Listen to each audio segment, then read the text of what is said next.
Now let's discuss the concept of correlation risk. By correlation risk, we are talking about the interrelation of one risk with another. So correlation risk is termed as the risk of one risk linked with other, especially during the time of crisis. For example, during crisis, bank's lending, which is the financing portfolio of the bank, which is considered to be the major business of a financial institution, may already be going down because there is a slowdown in the economy. People are not asking for money, they are not expanding their businesses, they are not buying products. So during an economic slowdown, during the times of crisis, during the time of recession, the bank's lending portfolio would be go down. You wouldn't be expecting the growth that you generally see in the market. But on the other hand, your financing book is not increasing, and on the other hand, you would be booking more default on the customer end as well. So the book that you have already lent, you would be booking more default in those customers. So your lending is already not increasing, and the already customers that you have are now filing for default, for bankruptcies. So basically, you're getting hit by two risks at once. So one, there is economic slowdown. That slowdown is actually leading to lower financing,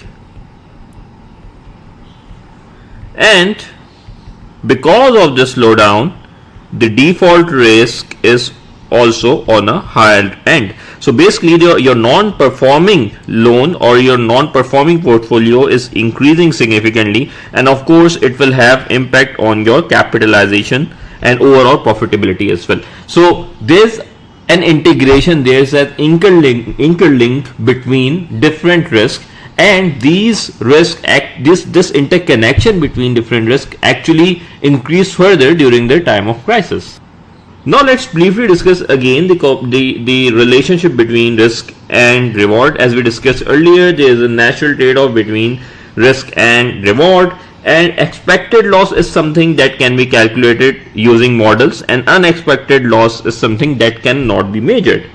So let's take an example of investment in the startups. So you are aware that the hedge funds globally are now actually investing in startups as well.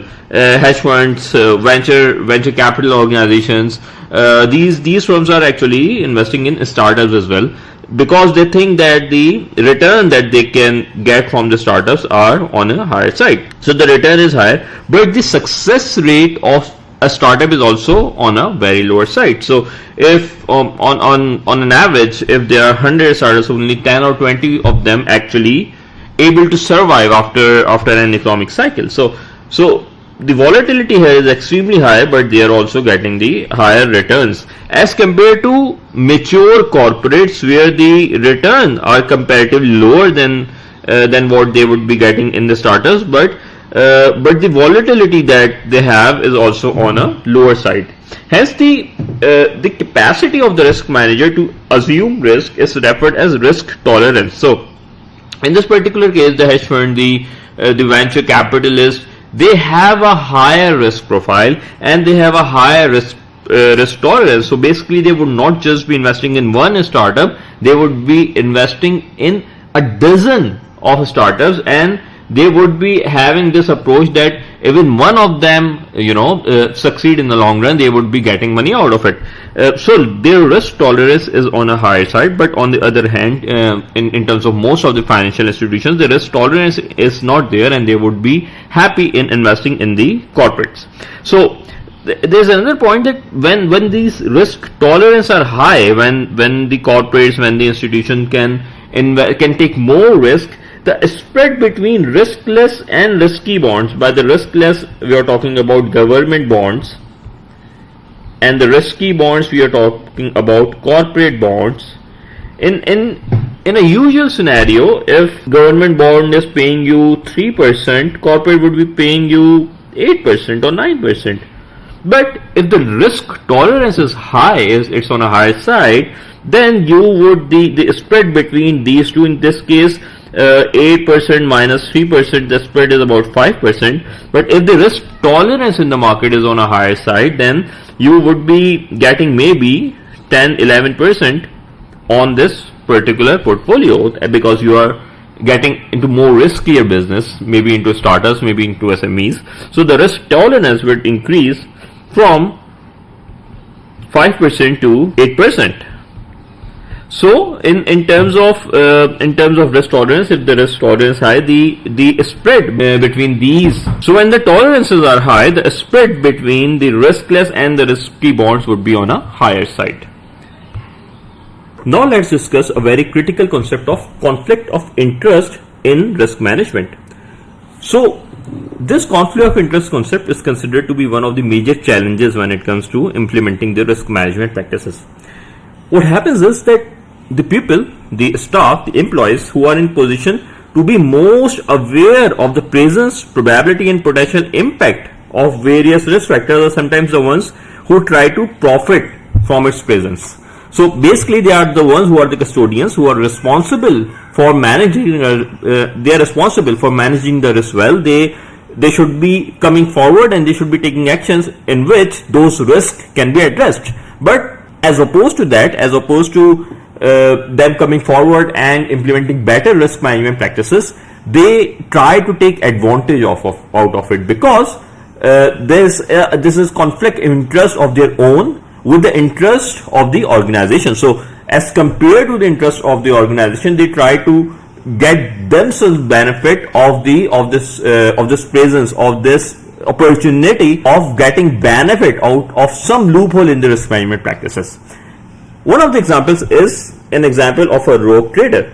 For example, in Barings Bank, the analyst who was responsible for doing the treasury deals was also responsible for settling those deals as well. So basically, he was responsible for both front office and back office, and he did not have any check from any other party. So instead of letting other people know that he doesn't have any check, he actually took advantage of it and went into the deals that he should not ideally have, and that ultimately led to bankruptcy of the particular bank. So this conflict of interest is actually very critical. The question is, how do we manage it? So one of the ways of managing the conflict of interest is 3 lines of defense model. This particular model is implemented all across the globe, and it is very widely followed, especially in the financial institutions. Under this approach, the risk is managed at 3 different levels. Number 1, risk is identified at the front level, from the front learners. These are the business managers, these are the front officers, these are the customer relationship officers, the people who are interacting with the clients, the people who are directly interacting with the customers. They are the ones who know the risk best, and they are the ones who should come forward and who should be responsible for identifying all key risk in that particular process. The second layer is on a monitoring level. It's a role which is done by risk management and compliance. So their responsibility is to monitor, their responsibility is to keep a check on this first line of defense and do it on a daily basis, on a regular basis, on a day-to-day basis, on a prefacto level. For example, if there is a transaction of treasury, the risk management would be responsible of vetting this transaction before finalization of that particular day. So at second level, the risk management is possible for monitoring of all of the transaction, of all of the risk.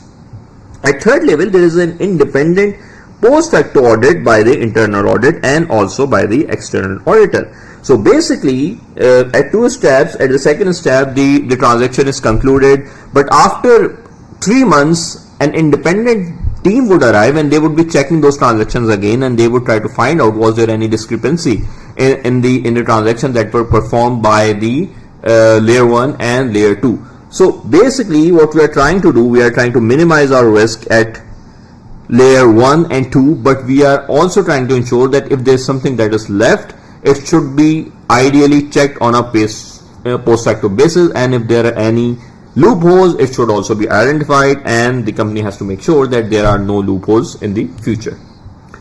Now let's discuss some of the key risks that financial institutions face. So the first risk that we are talking about is market risk. So market risk, simply speaking, is a risk of losing money while investing in the financial market. So when we talk about financial markets, there are broadly four financial markets that we generally invest in. The number one is bond market, the number two is capital market or equity market, number three is the currency market, and the number four is the commodity market. So in the bond market, the major risk is of interest rates. So in the bond market, your principal is generally secured and you get interest on your investment. Now the movement in your interest would be deciding if you are getting money out of it or if you are booking some losses. So if there are any unfavorable changes in the interest rate levels which may impact your investment negatively, that risk would be considered as interest rate risk. The second risk is equity risk. Equity risk is the risk of investing in the capital market. When we term equity risk, it can be divided into two types. Number one, general market risk, and the number two is specific risk. So general market risk is the risk of investing in the financial market. So there is stock market. The stock market keeps moving up and down. There can be ups, there can be down. You will be booking losses. The market will be booking losses, or the market would be gaining the ground as well. So when the market moves up or down, all of the companies which are in the market get some sort of impact. And if you are booking losses because of the changes in the broad market indices, we would be terming it as general market risk. Practically speaking, we cannot diversify the market risk. So because despite what sort of diversification do you have, how many companies you have investing in, if the market is going down, your portfolio will be impacted. On the other hand, there is the second category which is known as specific risk. Specific risk now is the sensitivity of price of a stock due to company specific factors. So is there any rise in the cost of imports? Is there any strategic weakness? Is there any issues with the labor union? Is there any issue with the management? Whatever company specific risks are would be termed as specific risk. And since specific risk is related to a company only, if you have a diversified portfolio, if you have enough companies in your portfolio, you can actually diversify your specific risk. The third market is foreign exchange risk. Again, if you are a company, if you are an MNC, a multinational company which has holdings in 20 different countries, it means that you have your inputs in one currency and your output is in another currency. You are exchanging your money, you are transferring your money from one country to another, you are buying products in another country and in one currency, and then you are taking the price from another currency. So all of these things happen in the foreign exchange market. So basically, foreign exchange risk is the monetary loss that we may book through unhedged foreign currency position. So all of these things that I just mentioned, ideally speaking, your foreign exposures are generally hedged with the market positions. But if there is a position which is ideally unhedged or which is not perfectly matched, you may book some losses, and the losses because of the movements in the foreign exchange or the currency market is termed as foreign exchange risk. Last but not least, commodity risk is the risk of losing money because of price volatility of the commodities. So if you are a company which use commodity as a product or as an input to the product, then you are exposed to this particular risk. So if you are a company in the oil and gas sector and oil is your main commodity, when oil goes up to $100 per barrel, you are making money out of it. But if it goes down to $40 per barrel, you would be losing money on it. So the risk of losing money because of investment in the commodity market or because of unhedged position in the commodity market is termed as commodity price risk. Now let's talk about a very critical risk for the financial institution, which is credit risk. So by definition, credit risk refers to a loss suffered by a party whereby the counterparty fails to meet its contractual obligation. So there's a bank with bank A and there's a corporate with the name of corporate B. Bank A has given $1 million to corporate B, and corporate B is supposed to give back the money in 1 year.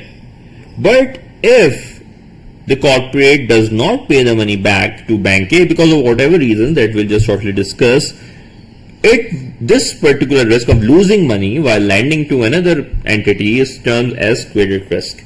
There are a number of types of credit risk. The number one is default risk. So the company, the corporate B, just does not pay the money back because of whatever reason. The simple non-payment of interest or principal is considered as default risk. In practice, we consider is that probability of default, which is measured and which is analyzed using statistical measures. So this is the simplest one, default risk. The second part is bankruptcy risk. So corporate B does not pay the money back to B because it has filed for bankruptcy as per the litigation, as per the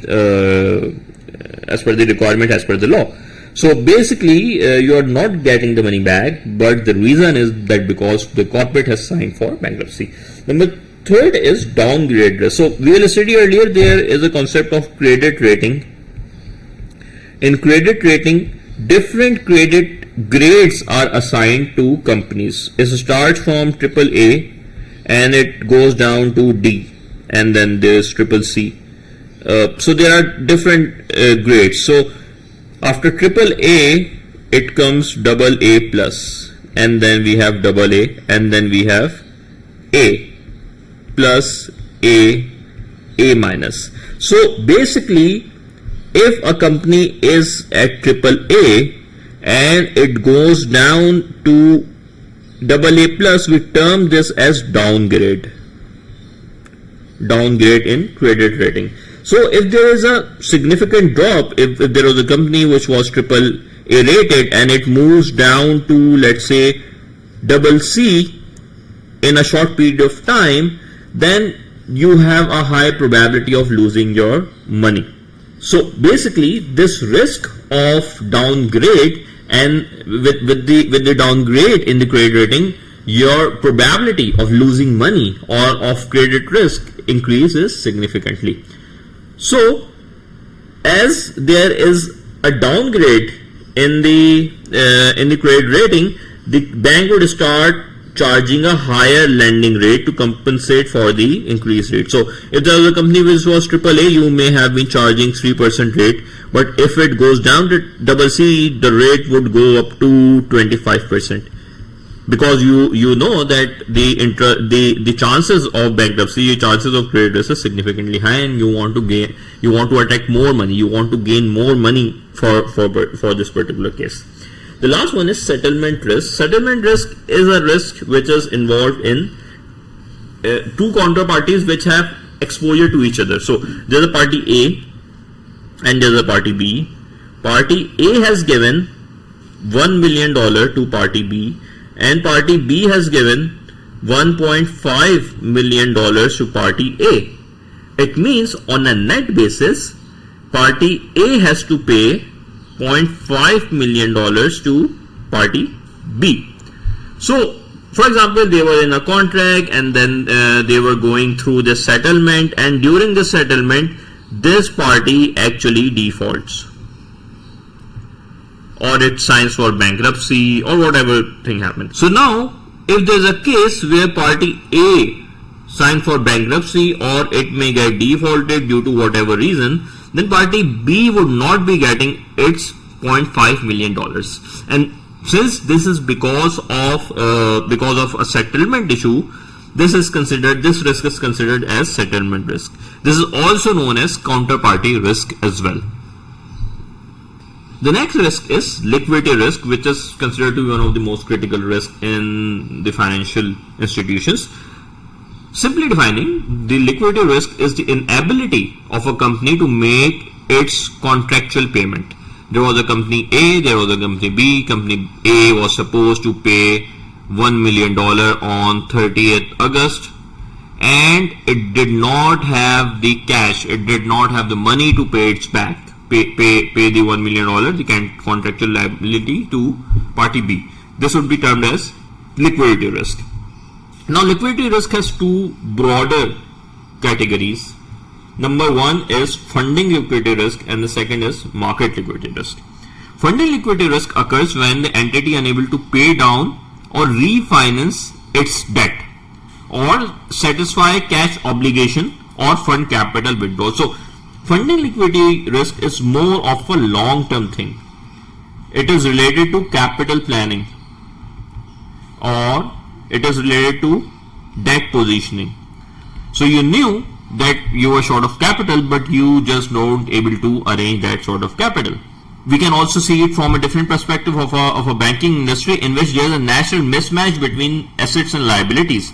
So basically we have assets and we have liabilities. It's for 1 year, 5 year, 10 year.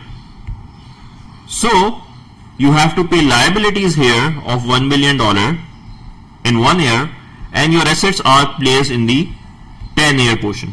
So you have to meet your liabilities after 1 year, but your assets are placed in the 10-year window. So you have the assets, you have your assets available, but it's just not available for this particular time period. So the timing is very critical when it comes to funding liquidity risk. The other risk is market liquidity risk. Market liquidity risk is generally a short-term risk. It refers to losses flowing from a temporary inability to find a needed counterparty. So you have to meet a contractual obligation of $1 million. You have to pay tomorrow, but you don't have enough cash available for it. So for example, you had a collateral which you could sold, so let's suppose you had a collateral where you could sell at $1 million easily on a normal day, but since you are having liquidity crunch, you don't have enough buyers in the market, you may have to sell it at a discount at $0.8 million. So you may still be able to meet the financial requirement, may able to meet the contractual liability, but you are booking losses because you don't have the right kind of borrower in the market and you are not actually able to sell it at the right price. So this is what liquidity risk is.